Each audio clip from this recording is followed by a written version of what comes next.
You see, this one is already holding her head. No. I want one of the either diamond girls, volunteer, or one of the diamond boys to really tell us, or maybe share, even from their experience, they ever seen anybody becoming depressed. When I mean depression, low in mood, or maybe, not really paying attention to things, losing interest in things, always tearful, or anxious, very irritable, very guarded, or withdrawn. Has anybody seen that at all? It might not be you, it could be your classmate, it could be a friend, it could be somebody you know. Anyone? Yeah? It could be members as well. Anyone? Okay. Thank you. Can we listen to our young man, please? So, my name is Kazim, and one of my friends was crying because someone looked them ugly.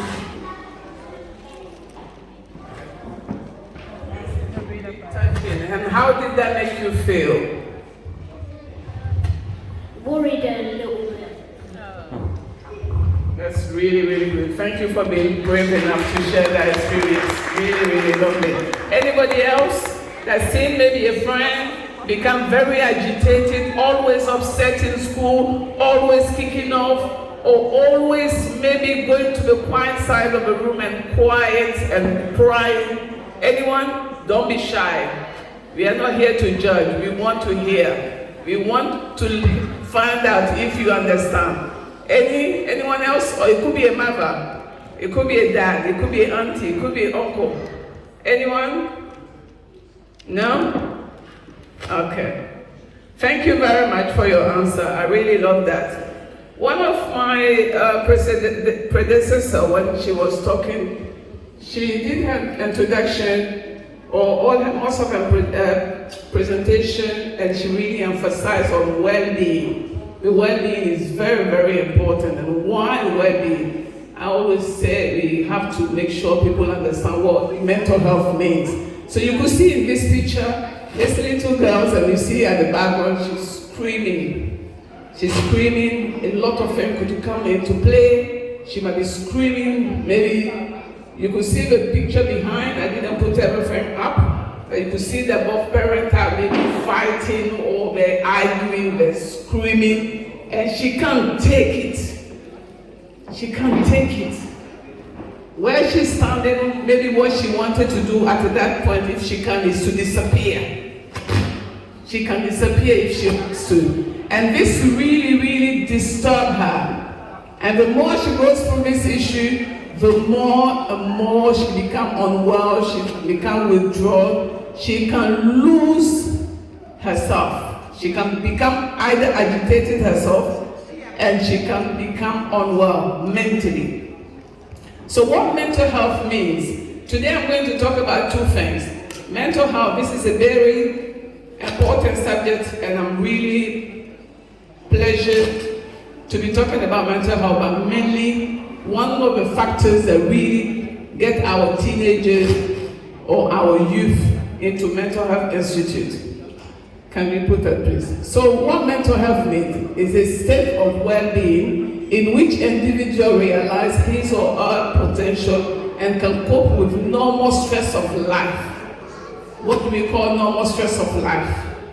Things might be happening and we have to be able to still become maybe unwell, but still managing and do our work productively or fruitfully, and able to make contribution to the society or to the family or to themselves. So here today, we are talking about mental health, and we'll be talking about drug-induced psychosis. Do you know that in UK, 1 in 4 children, young person, suffer from mental health? 1 in 4. So it could happen to anybody. 1 in 6 children and young person suffer from mental health. and 1 in 4 in adults suffer from mental health. And up to 500,000 people have been diagnosed with serious mental illness. And when we say serious mental illness, it could be depression, it could be anxiety, it could be schizophrenia, bipolar disorder, you name it. And it starts in the childhood and adolescence. That's what I was talking earlier. And account to 21.3% burden of diseases. So what do we call drug-induced psychosis? Has anybody heard or know about drugs or any type of drug? I've seen somebody maybe in school or read in news about drug. Anyone? You know anything about drug? Any type of drug? Anyone?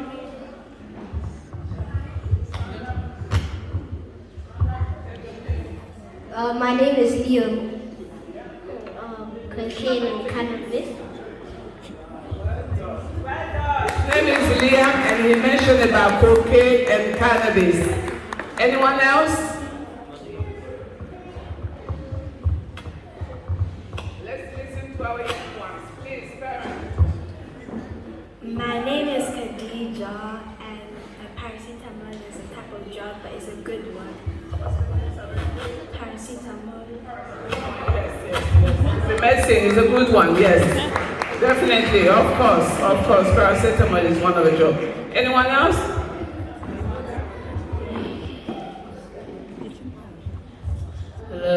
My name is Miles, and some drugs are like bad for you, and like it makes you feel dizzy and not make you think straight.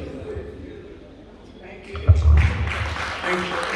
Do you want to mention anything that one of?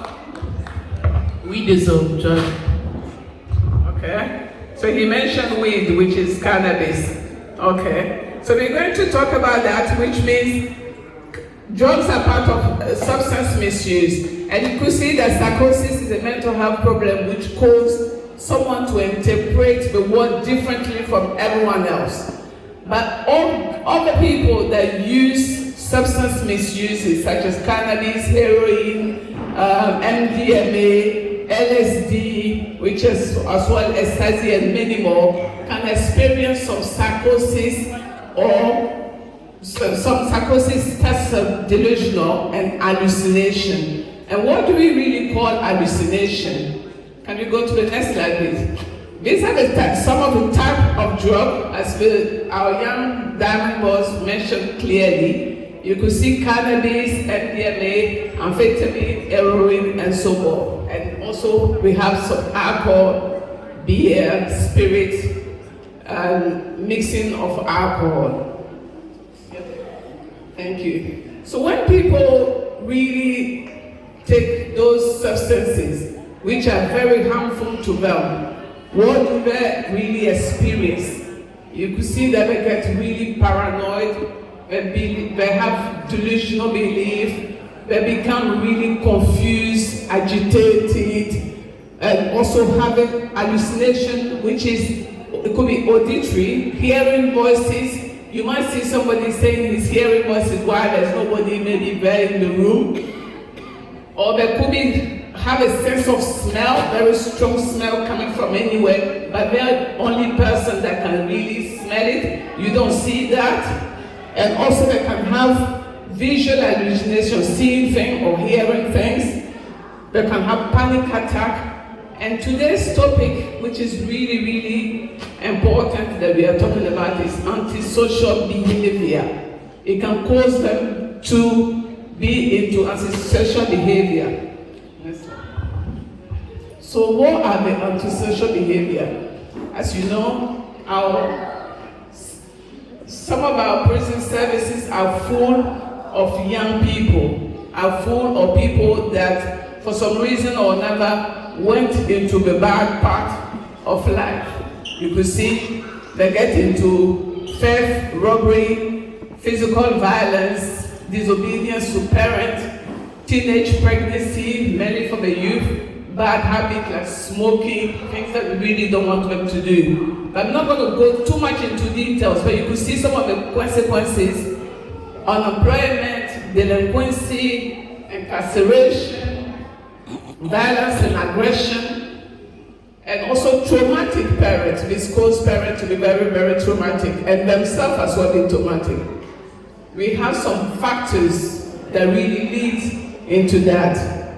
Some of the biological factors is maybe family history of mental illness, complications during birth or even at birth, brain injury. Some people with brain injury also can cause them to be behaving in an antisocial way, physical impairment or chronic physical illness.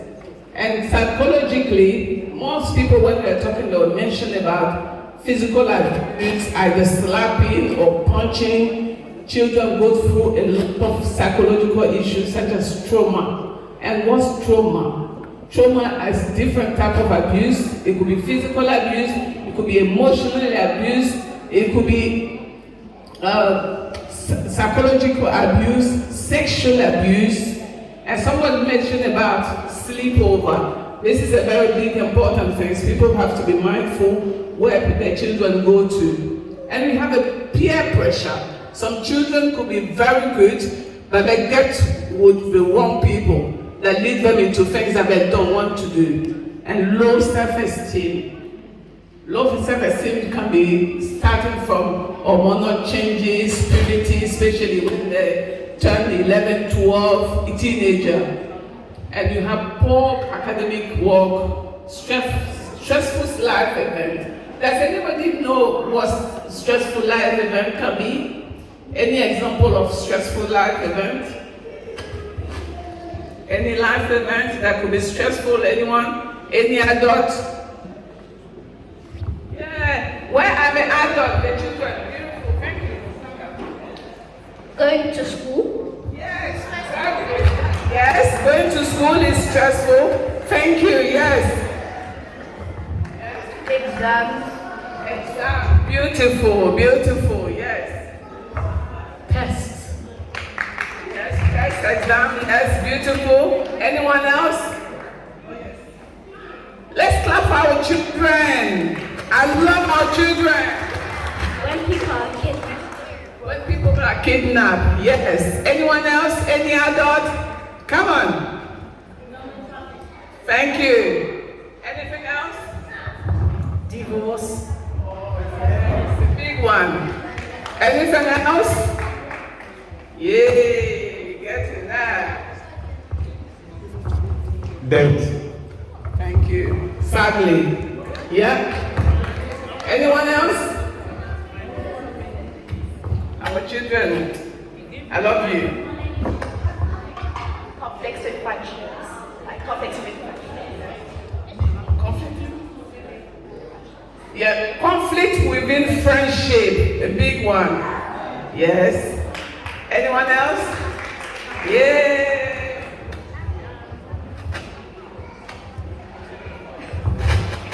broken home. Broken homes. Funerals.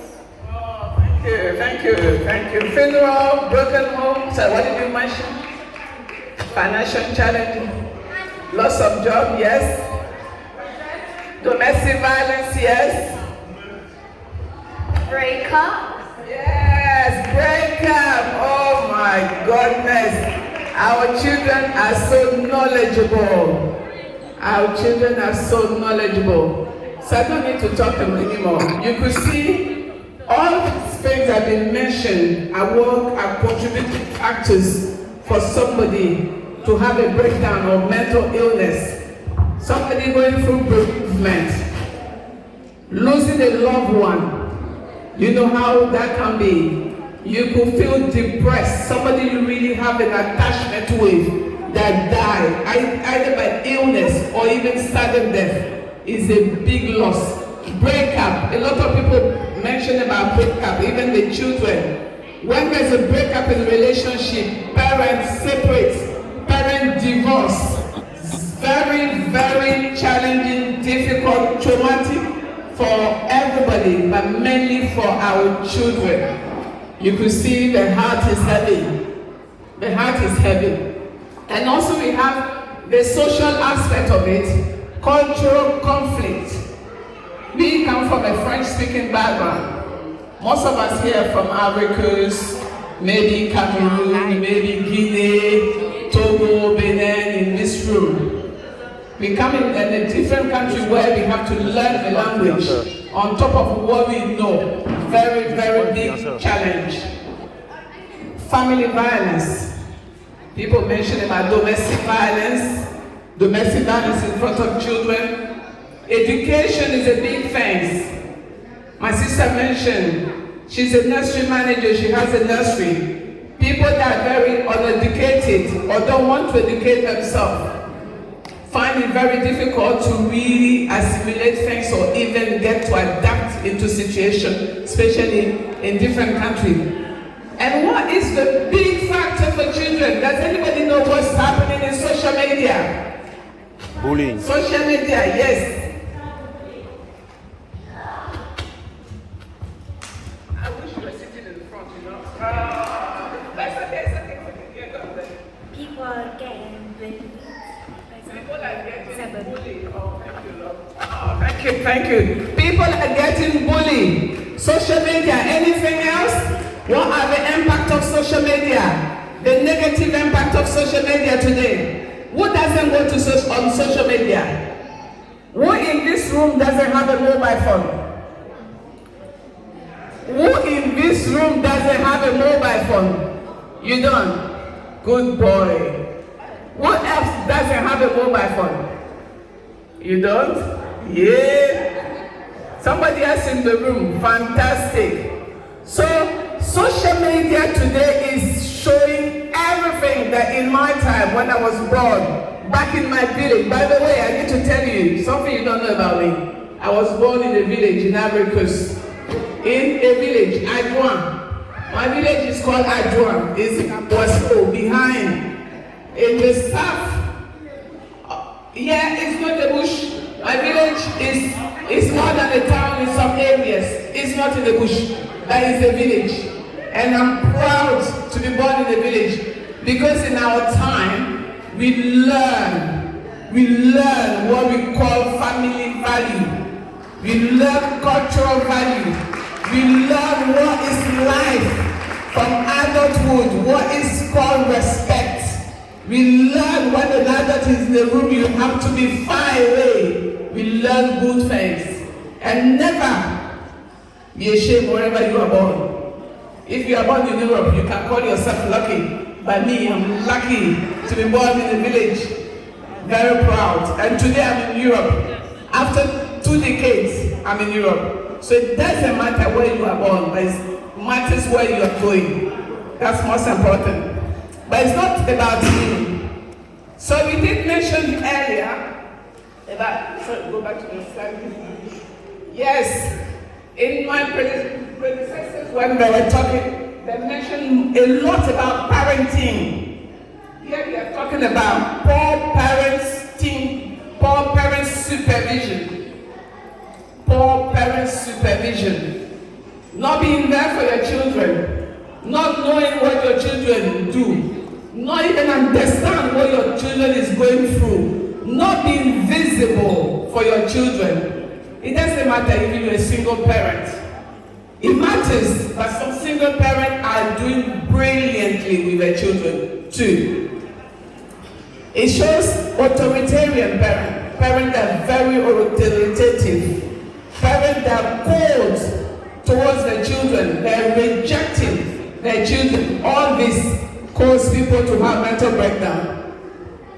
So some of the experience the children mentioned, when a child is going through some mental breakdown, especially when they are under the influence of alcohol or drug, when they are addicted to drug, these are things they're going through. They become very irritable, or very restless, anxious, agitated, oversensitivity. Every little thing they're sensitive to, everything put them off, make them start screaming.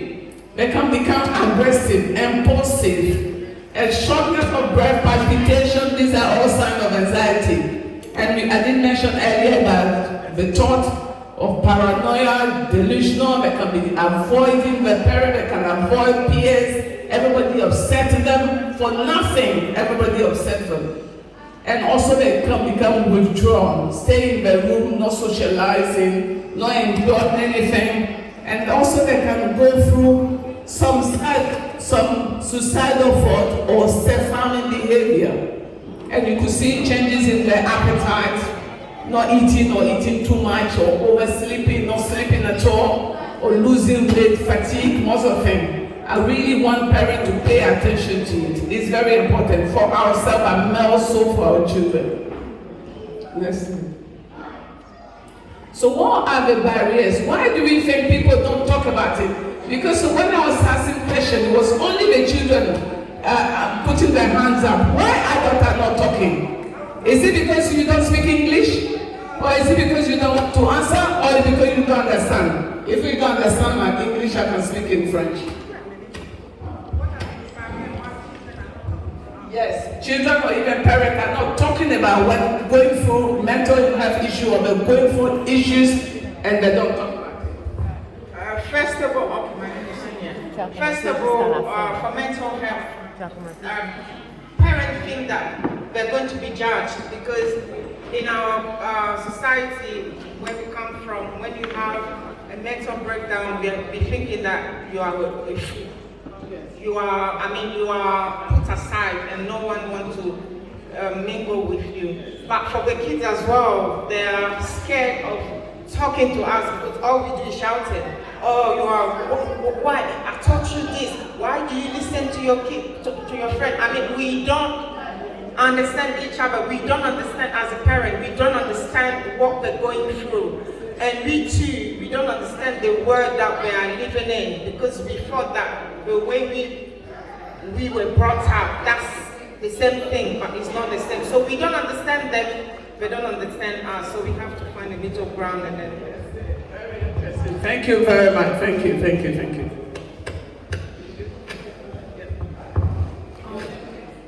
Mon nom c'est Anita. Malheureusement, le manque de formation et le manque de formation. Voilà, je pense que nos parents ne sont pas allés peut-être à l'école, ne connaissent pas ce que c'est. Et donc, quand ils attendent parler de ça, ils ont peur. J'ai remarqué, par exemple, que ma maman, quand on lui disait que peut-être on avait des difficultés dans certaines matières, que ça pouvait être peut-être quelque chose, une maladie, elle avait peur, elle disait non, c'est pas ça, elle était vraiment très carré, ne même pas qu'on fasse quelques contrôles que ce soit. Et avec l'information et la formation que j'ai eue, j'ai pu lui expliquer que ça peut arriver, que ce n'est rien de grave, que ce n'est rien de mauvais, rien qui voilà, elle a pu nous permettre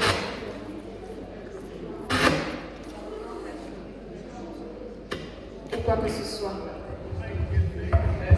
Merci beaucoup. Je m'appelle Mathieu.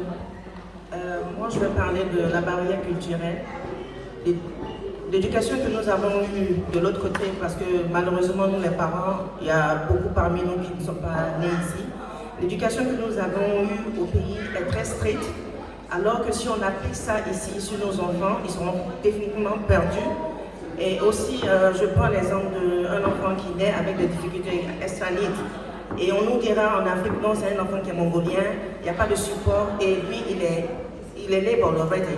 Alors qu'ici, il y a une manière d'apprendre comment supporter cet enfant. Donc je crois que cette barrière-là nous tue. C'est nous les parents d'abord qui devons apprendre et on pourra passer le relais aux enfants. Anyone else? Oh, yes.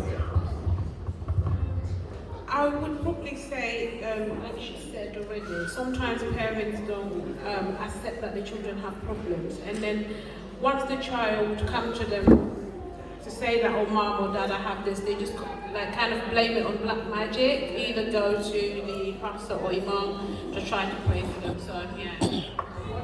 So as you can see here, the children mentioned a lot of things about bullying, peer pressure. We have lack of family support,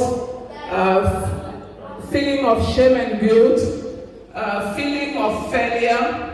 Some children feel that they're a failure if they don't do well or they do as their parents want them to do. Study until their head break. They won't stop.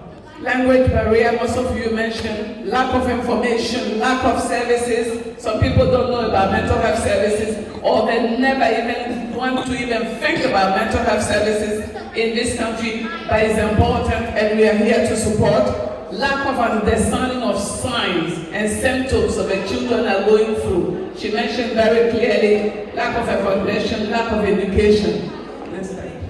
Thank you. So when really do you have to seek help when your child is not doing socially well or academically well or also emotionally well? Emotionally very, very important. Where do you get support? Next one. I put here some action to take, and I really want children, can you pay attention? Parent, please, listen. It's important. It's for all of us. I mentioned earlier that we are learning. Even the more I talk, the more I learn again. Okay, so some action to take. Parental warmth. Children want parents to be present. They want to feel them. My sister's Samantha mentioned that parents need to show affection. It's really important. It doesn't matter the age. My big son is 25. He still lives at home. He's with me. Every day, morning kiss. Every night, morning, night kiss. Before he goes to bed, Miles is here. Kiss, attention, hug. I love you. Very, very important. Always, always. We have to prioritize and have quality time with our children. Okay, parental support, guidance, supervision, and we have to teach them our values. They're there to learn. They will learn. They're very intelligent. They want to learn, but we have to give the opportunity for them to learn. Okay, discipline. Punish them. I'm not saying beat. Punishing, taking the mobile phone, taking what they like when they're not doing what you want them to do. That's how they learn. But communicate why you are doing it. I'm asking you to do this. You didn't do it. I give you a second chance. You don't do it. I take your phone because you won't be able to get in touch with your friend at least for 24 hours and then learn. It's really important. Okay? So parents learn from experts, go to experts and learn, get to know your children and friends, educate them. And children, move away from distraction. Move away from bad company, bad people, bad misconduct. Avoid bad peers. Avoid socializing with people that are not good. Tell them to learn if they have to. Party, wrong party, sleep over. You go, your child is sleeping to some friend, you don't even know what they're doing to your child. They come home and change their attitude. They can't talk to you what's been happening. A lot of children have been molested. They can't even open their mouth and tell their parent that I want that somebody touch me inappropriately. Because if they want to say it, maybe they get beaten. They are dying in silence. Pay attention to it. And children, be open to changes, respect your family values, accept guidance from your parents, and also engage in youth development program. It's fair for you. Interest yourself in learning. Strive for a better future. Your future is in your hand. We are here to support you. And involved in voluntary work as well. So these are some help and support. You could see my name there, or my organization, not even my name, Diamond Equity. We provide emotional support and listening time to anybody, regardless of what you're going through. On the weekend, 10 to 5. I've got some leaflet I will distribute. We are very shy when it comes to information. You can take a leaflet. You don't need to call me if you don't have to. But give it to somebody that will need it. Because whatever you learn today, mind you, is not for you. It's for other people that are also in need. Share the information is very important. And guess everything is done in confidence. If you have children that are going through some trauma, you have services here available. You have Turning Point that support children with drug and alcohol, drug addiction of alcohol, please, and please, let's look after ourselves, but more so our children. Thank you very much. Thank you.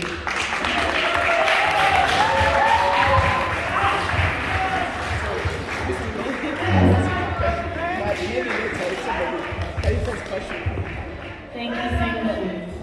Now,